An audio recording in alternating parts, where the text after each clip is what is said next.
Act 3, Scene 4. Scene is in Belmont, and the main characters here are Lorenzo, Portia, and Nerissa. What we see in the scene, we see Lorenzo is praising Portia for valuing true friendship by sending her husband to Venice for Antonio's help without any delay. He says that she will feel pleased with her action since Antonio is a real nobleman and a good friend of Bassanio. Portia, on the contrary, says that she knows that the two friends who are deeply attached to each other must be similar in appearance. She does not consider any sacrifice too great for ensuring the safety of a friend like Antonio. She tells Lorenzo that she has told her servants to regard him and Jessica as their masters in her absence, and Lorenzo and Jessica agree to look after the house. In the meanwhile, Portia asks Balthazar to run to Padua and deliver her letter to Dr. Valerio. She instructs him to bring back with him the documents or clothes that he might give him. When Balthazar leaves, Portia tells Nerissa that they are going to meet their husband very soon. Nerissa fails to understand what Portia means. Portia explains to Nerissa that they are going to put on male costumes, male dresses. She will put on her knife and belt in order to give a look of a smart man. Portia then tells Nerissa that she will disclose the whole plan later while they are traveling. She asks her to accompany her to the park gate, from where the mail coach will pick them up to cover the journey of 20 miles.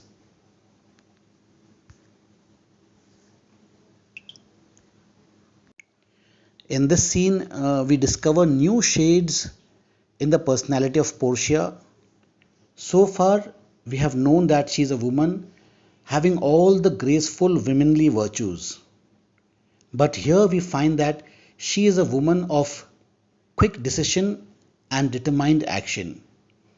The moment she finds that the life of her husband's friend is in danger, she hastens to Venice with a daring and intelligent plan to save Antonio. This scene has a great significance because it will lead to the crucial trail scene. Moreover, the presence of all the important characters in Venice will make the union of the main plot and the subplot complete. In this way, Shakespeare achieves complete dramatic unity. The significance of the scene is the scene reveals Portia's plan to appear as a judge to defend Antonio. Judge means here lawyer. In those days, judge and lawyers were considered as the same person. Okay, because she would be judging the case between Antonio and Shylock. So she is not only acting as a lawyer, but she'll be giving the verdict in front of the Duke. Then the second significance of the scene is that it reveals Portia's shrewdness as well as generosity. She is shrewd, she is clever, she schemes quite well.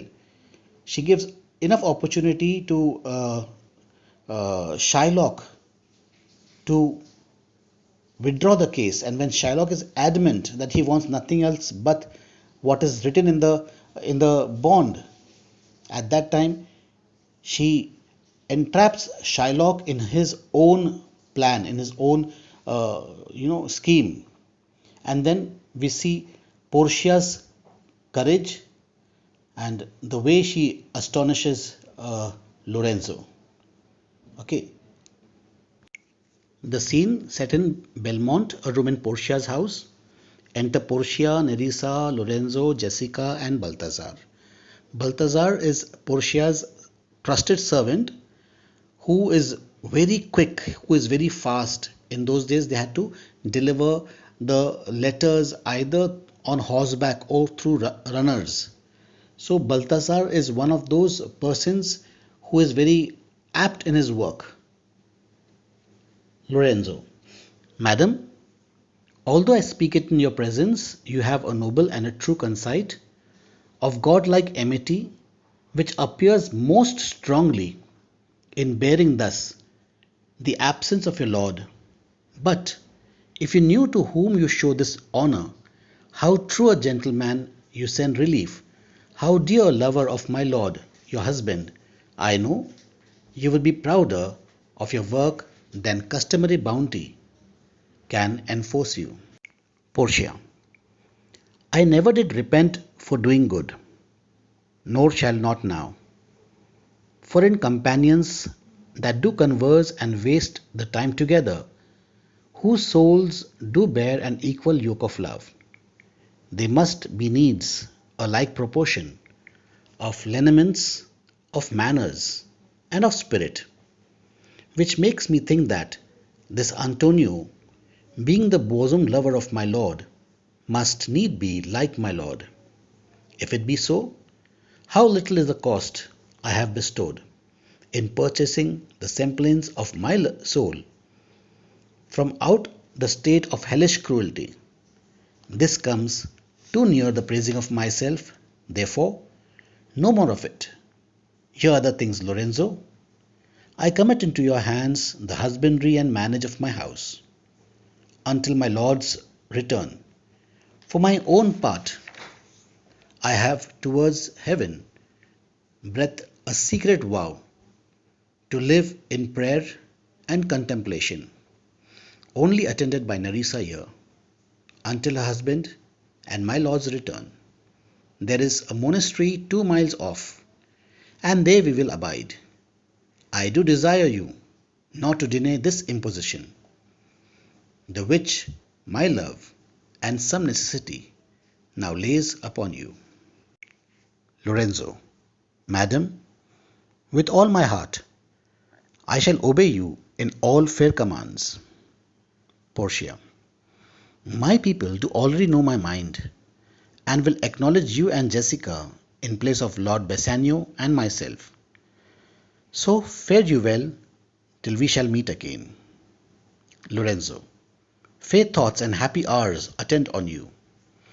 Jessica. I wish your lordship all hearts content. Portia. I thank you for your wish, and am well pleased, to which to wish it back on you. Fare you well, Jessica. Exeunt Jessica and Lorenzo. Now, Balthazar, as I have ever found thee honest true, so let me find thee still.